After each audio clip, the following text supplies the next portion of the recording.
जश्न ईद ए मिलादुन नबी निमित्त रोशन खान मोल्ला बारादरी येथे आयोजित सामूहिक विवाह सोहळ्यात 40 जोडपे विवाहबद्ध।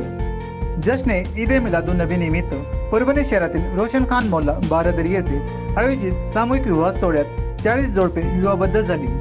हजरत मोहम्मद पैगंबर साहेब यांच्या जन्मदिनानिमित्त दरवर्षी सामूहिक विवाह सोहळ्याचे आयोजन केले जाते। विवाह सोहळा समितीने या उपक्रमात सातत्य ठेवले असून या वर्षीचे 38वे वर्ष आहे। आज सोमवार 16 सप्टेंबर रोजी हा विवाह सोहळा संपन्न झाला। यावेळी मौलाना यांनी खुतबा-ए निकाचे पठण केले आणि नव दाम्पत्यासाठी दुआ मागितली।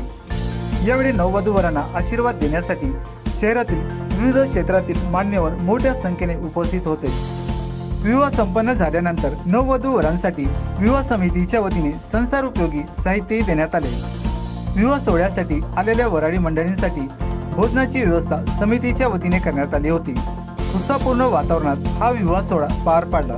हा सोहळा यशस्वीतेसाठी विवाह सोहळा समितीचे अलहज शेख शेरू शेख बुडन, तायर अली खान, अलहज मोहम्मद रफीक उर्फ गब्बू सेठ, साजिद अन्सारी, मिनाज पटेल, मौलाना रफीउद्दीन अशरफी, शोएब नईम, हमीद हाशमी, हाफिज अन्सारी, अशरफ साया, खलील देशमुख, जावेद खान, राशिद खान, अहमद खान, हमेद खान, माजिद खान, कलीम अन्सारी आदींसह विवाह सोहळा समितीच्या सर्व सदस्यांनी परिश्रम घेतले आहे।